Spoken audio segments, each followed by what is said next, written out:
चलो simple past tense.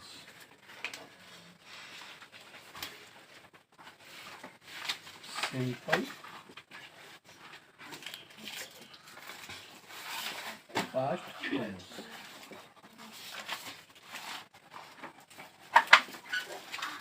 Simple past tense, past tense का मतलब होता है भूतकाल, और भूतकाल का मतलब बीता हुआ काल। जो समय बीत गया उसे हम पास्ट टेंस कहते हैं, और जो समय आएगा उसे हम फ्यूचर टेंस कहेंगे। फिलहाल हम लोग पास्ट टेंस का जिक्र करेंगे। और पास्ट टेंस में एक बात कॉमन है, वो कॉमन ये है कि इसके सेंटेंस के लास्ट में था, थी, थे ऐसा कुछ लगेगा, इसमें है हो नहीं लगेगा। तो simple past tense, simple past tense की सबसे पहले पहचान पढ़ते हैं कि इनको पहचानेंगे कैसे भाई, जानेंगे तब ना इनको मानेंगे। जानवे नहीं करेंगे तो क्या मानेंगे, जानेंगे तब ना कि कौन है, फलना वाह है कि फलना सा है। पहचान, पहचान क्या है इनका, इनके अंत में या था, ये थे, ई थी, ई जो है मेन वर्ब के साथ, मेन वर्ब के साथ या था, ये थे, ई थी, ये थे, या फिर या लास्ट में सिर्फ या, ई, ए ऐसा कुछ करके लगा रहेगा, उसे आप समझें कि सिंपल पास्ट टेंस में है। ठीक है, सिंपल पास्ट टेंस का कॉन्सेप्ट बहुत छोटा है, ज़्यादा कुछ खास लंबा है नहीं, इसमें ज़्यादा टेंशन वाली बात नहीं है। पहचान इसका बस या था, ये थे, ई थी, या ये ए। अब इसको बनाने का नियम समझेंगे, बनाएंगे कैसे, how to make it and how to translate in English. या ये हम देखो हिंदी के माध्यम से बता रहे हैं कि हिंदी में सबसे पहले हिंदी में जो आपका रूप रहेगा, जैसे मैंने खाया, वह गया, तुम गए थे, या तुमने क्यों पढ़ा था। तो ये सब जो भी सेंटेंस है, आ था, ई थी, ए था, ऐसा कुछ करके वो सारा सेंटेंस आपको बताएगा वो सिंपल पास्ट टेंस में है। एक बात कॉमन, था थी लगा रहेगा, उसके बाद या, ये अगर कुछ ऐसा करके लगा रहे, आप उसे सिंपल पास्ट टेंस में समझे। इसको बनाने का नियम समझे, पैटर्न इसका, पैटर्न में अफर्मेटिव पैटर्न समझे, इसका क्या है, अफर्मेटिव पैटर्न। अफर्मेटिव मतलब सकारात्मक वाक्य, सकारात्मक वाक्य इसका क्या होता है, subject plus V2 plus object. अभी देखो इसमें झंझटे नहीं है कि सब्जेक्ट के बाद कोई हेल्पिंग वर्ब का यूज होना है, सब्जेक्ट के बाद कहीं हेल्पिंग वर्ब है, सीधा V2 है, भी मैंने मेन वर्ब का दूसरा रूप, मेन, हाँ ये याद रखना है कि मेन वर्ब का दूसरा रूप कैसे, जैसे गो का वेंट होता है, ये हो गया verb 1, verb 2, verb 3, go went, ये गोन हो जाएगा। उसी तरह से रीड, रीड, रीड, इसका तीनों रूप रीडे होता है, ठीक ना। जैसे कट का कट, कट, कट, ये सब जो है ये तो मतलब कभी कभी सेम होता है, कभी सेम होता है, मैक्सिमम केस में सेम नहीं होता है, in some condition they are same. ऐसे इसको रीड के बाद इसको पढ़ते हैं रेड, जब V2, लेकिन रेड कौन पढ़ता है, सब इसको रीडर पढ़ता है। वो जब आप बुक में देखेंगे लिखा हुआ, तो ये आपको दिखेगा यहाँ पे रेड लिखा हुआ है, एक्चुअली में ये रेड होता है, लेकिन इसको पढ़ता कौन है, रेड। V2 रहे या V3 रहे, कोई भी सब आदमी रीडर पढ़ता है। तो इसमें क्या है, सब्जेक्ट के बाद डायरेक्ट V2, जैसे मैं गया, मैं गया, मैं गया, देखिए लास्ट में या लग गया, या लग गया, या इसको बोल सकते थे कि मैं गया था, दोनों एक ही बात है, मैं गया या मैं गया था, दोनों एक ही बात है, उसको ट्रांसलेट जो होगा वो दोनों एक ही होगा। जैसे मैं का हो गया आई, और इसके बाद कोई टेंशन नहीं कि V1 V2 V3 कुछ लगा थी, सॉरी हेल्पिंग वर्ब का कुछ यूज करना, डायरेक्ट V2 का यूज करना, V2 गया, गया मतलब जाना का दूसरा रूप हो गया गया, मैं गया यानी जाना का दूसरा रूप गया, यानी आई वेंट। गो नहीं करके गो का दूसरा रूप क्या हो गया, वेंट, यानी कि वेंट, आई वेंट। वह आम खाया था, ठीक है, ये देखो वह आम खाया था, ही ही। उसके बाद सब्जेक्ट, सब्जेक्ट तो मैंने लिख दिया ही के बाद V2, V2 क्या है? खाना, खाना का दूसरा रूप होता है ईट। अब ईट का दूसरा रूप हो जाएगा ईटन, सॉरी एट, ही एट आम। का खाया था भाई? तो आम, मतलब, और आम देखो, आम गिनती की जाने वाली शब्द है। आम को हम गिनती कर सकते हैं कि कई आम खाए हैं, 1 2 4 10 कई खाए हैं, अपना गिनती कर लेते हैं।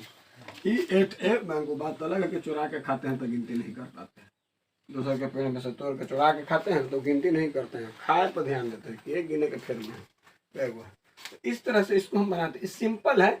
इसका अफर्मेटिव सेंटेंस के बाद इंट्रोगेटिव और नेगेटिव सब बहुत इजी है, इसमें कुछ खास नहीं है। नोट करें, हो गया।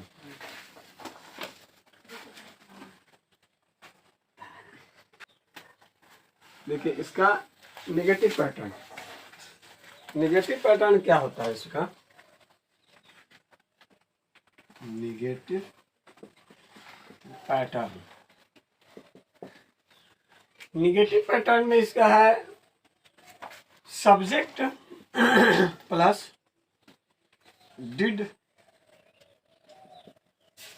Not plus verb plus object. ये देखो V2 के चक्कर में V2 जो लगता था यहाँ पे, ये V2 ना लग करके अब सिर्फ वर्ब लगा।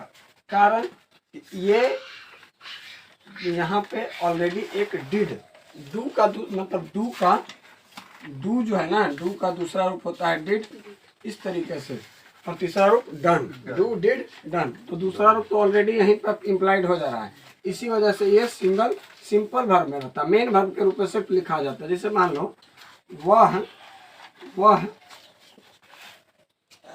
पटना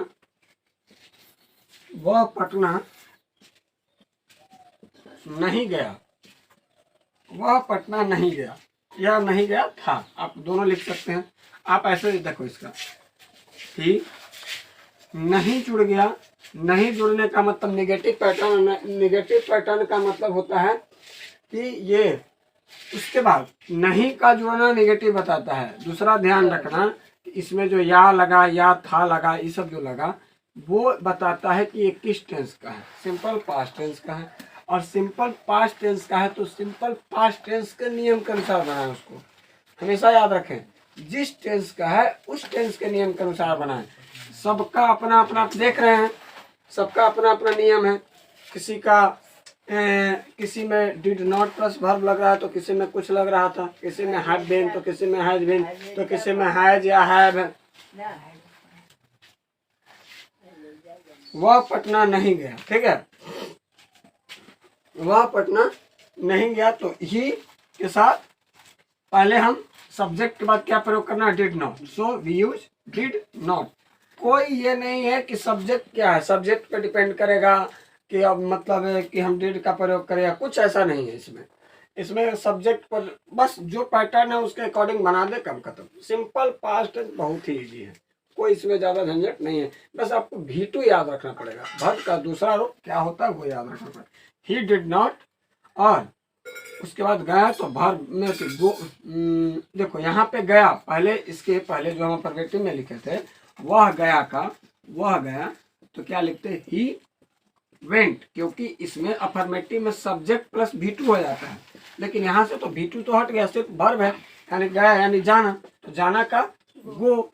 ही डिड नॉट गो, वह नहीं गया। राम नहीं पढ़ा, राम नहीं पढ़ा, तो राम डिड नॉट, सब्जेक्ट के बाद डिड नॉट प्रयोग करना है। राम डिड नॉट, पढ़ना का read, so Ram did not read. इस तरह से हम नेगेटिव सेंटेंस को इसका बनाते हैं।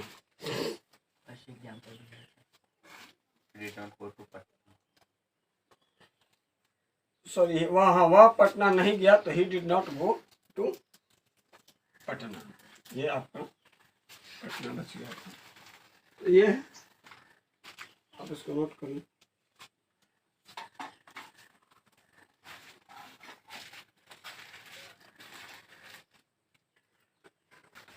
चलिए इंट्रोगेटिव सेंटेंस, अब इसका पैटर्न इंट्रोगेटिव में क्या होगा इसको भी थोड़ा सा देखते हैं। इंट्रोगेटिव सेंटेंस, वो सभी सेंटेंस जो निगेटिव, अफर्मेटिव, आप इंट्रोगेटिव देख रहे हैं, वो सब सिंपल पास्ट टेंस से बिलोंग करता हुआ है। इंट्रोगेटिव सेंटेंस, इसका इंट्रोगेटिव सेंटेंस, इंट्रोगेटिव मतलब पूछ दिया, कुछ ना कुछ बात पूछ दिया भैया। जब कोई बात पूछा जाए और वो पास्ट टेंस के पहचान के नियम से बिलोंग करे तो उसके पास्ट टेंस के नियमों के अनुसार बनाएं। सबका अपना अपना वही है भाई। कभी दूसर के घर में तुम जाकर के थोड़े रह लोगे, अपने घर में ना रहोगे, दूसरे के घर में जाओगे तो मार के भाग जाओगे। बस यहाँ क्या लाया है तू भाग। इंट्रोगेटिव सेंटेंस, और इंट्रोगेटिव सेंटेंस एगो देखा कि केकरा ही क्या थी, पास्ट भाई के यहाँ, पास्ट भाई के इंट्रोगेटिव है तो इनका अपना नियम है कुछ। ये क्या कहते हैं कि पहले हमरा में डिड लगाओ, डिड लगाओ, उसके बाद subject plus verb plus object का प्रयोग करो। सबसे पहले डिड लगाओ, डिड के पहले अगर कुछ लगाया तो मार के मुंह फोड़ देंगे, समझ लेंगे। डिड हमारा में पहले यूज होना चाहिए।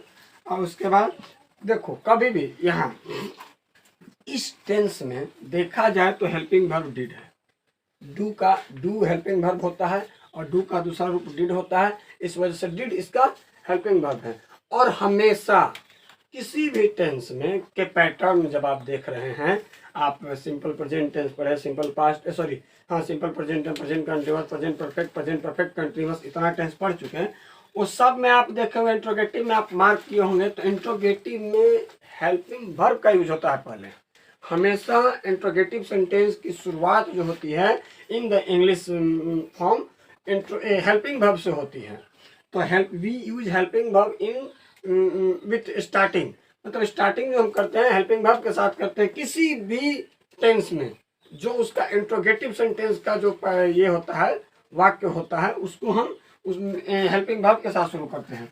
अब यहाँ मान लो क्या राम खेला था, देखा जाए तो आ था ई थी लग गया। अब ये ला था मतलब ये मत समझिए क्या, ला था भाव समझिए, ला आ था, खेला था, आ था। तो इस सिंपल पास्ट टेंस हो गया। पहले जब तक पहचानोगे नहीं तब तक तुम बना नहीं पाओगे। ये ध्यान रखना कि जब तक आप इसे पहचान नहीं कर सकते हैं कि ये किस टेंस का है, आप जो मर्जी इसी लिख दीजिएगा वो गलत हो जाएगा। राम आम खा रहा था, बनाइएगा राम इट्स मैंगो, तो सही होगा? नहीं होगा। रहा था, रही था किसमें लगता है, उसके साथ क्या पैटर्न होता है, ये याद रखना पड़ेगा। ये याद रखेंगे तभी आप बना सकते हैं, अदरवाइज आपसे नहीं बनेगा। क्या राम खेला था, आप देखिए क्या लग गया, क्या लग गया मतलब ये आपसे कुछ पूछ रहा है, आपसे पूछे या किसी दूसरे से पूछे, जिससे पूछे, पेड़ बागान किसी से पूछे, उससे इनको काल नहीं देना, लेकिन ये पूछने वाला बात है। क्या राम खेला था, कोई ना कोई किसी न किसी से कुछ पूछ रहा है। अब इसमें क्या है, हमको क्या बोला सेंटेंस, ये इसका पैटर्न बोला कि सबसे पहले डिड लगाओ। ये मत सोचो कि सब्जेक्ट क्या है, कुछ मत सोचो सब्जेक्ट क्या है, ऑब्जेक्ट क्या है, कुछ सोचना नहीं है। इसमें सिर्फ डिड लगाओ, डिड के बाद सब्जेक्ट, तो सब्जेक्ट इसका राम का है कि राम के बारे में काम है। तो राम, डिड राम, और कुछ खेला था, खेलना, खेलना कहाँ हो गया, क्योंकि ये प्लेड होता, लेकिन इसके लिए पहले ही से तो डिड यहाँ दूसरा रूप लगे गया, इस वजह से सिर्फ यहाँ इसका सिर्फ अफर्मेटिव फॉर्म में V2 लगता है। निगेटिव और इंट्रोगेटिव फॉर्म में V1 ही का ही यूज होता है, क्योंकि उसके बदले तो ऑलरेडी यहाँ पे डिड यूज हो जाता है और डिड दूसरा रूप है। तो जब डिड यूज हो जाता है इस वजह से सिर्फ यहाँ पे सिंगल वर्ब का यूज होता है। उसके बाद मान लो और भी आप देखो, जैसे आपको कभी कभी दे देगा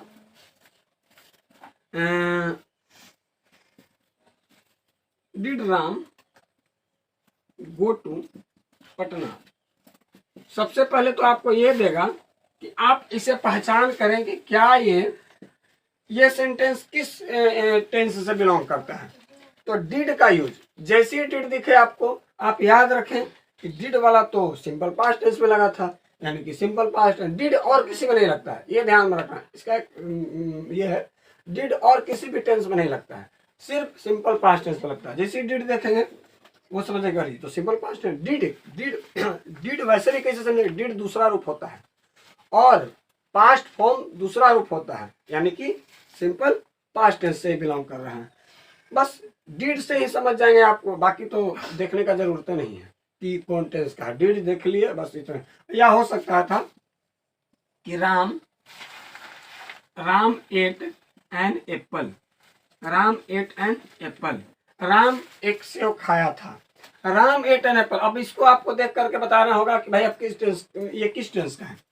तो आप ये देखो, सब्जेक्ट राम हो गया, उसके बाद एट, एट क्या है भाई, एट, तो एट है, ईट का दूसरा रूप होता है एट, उसके बाद ईटेन, यानी कि यहाँ पे सब्जेक्ट के बाद V2 का प्रयोग हो गया, सब्जेक्ट के बाद V2, V2 के बाद एन एप्पल, क्या खा रहा था तो subject plus V2 plus object, subject plus V2 plus object, किसका है भाई, कुछ दिमाग में चमकेगा, क्या चमकेगा, कह रही तो सिंपल पास्ट टेंस का है, सिंपल पास्ट टेंस का है, तो ये क्या भाई, कोई सिंपल पास्ट टेंस का है। और सिंपल पास्ट टेंस में इसमें नॉट नहीं लगा है, हेल्पिंग वर्ब का यूज पहले नहीं है, मतलब अफर्मेटिव सेंटेंस, मतलब अफर्मेटिव सेंटेंस, नेगेटिव, इंट्रोगेटिव या अफर्मेटिव किसी भी फॉर्म का आप आसानी से बना सकते हैं। चलिए आज का क्लास इतना ही।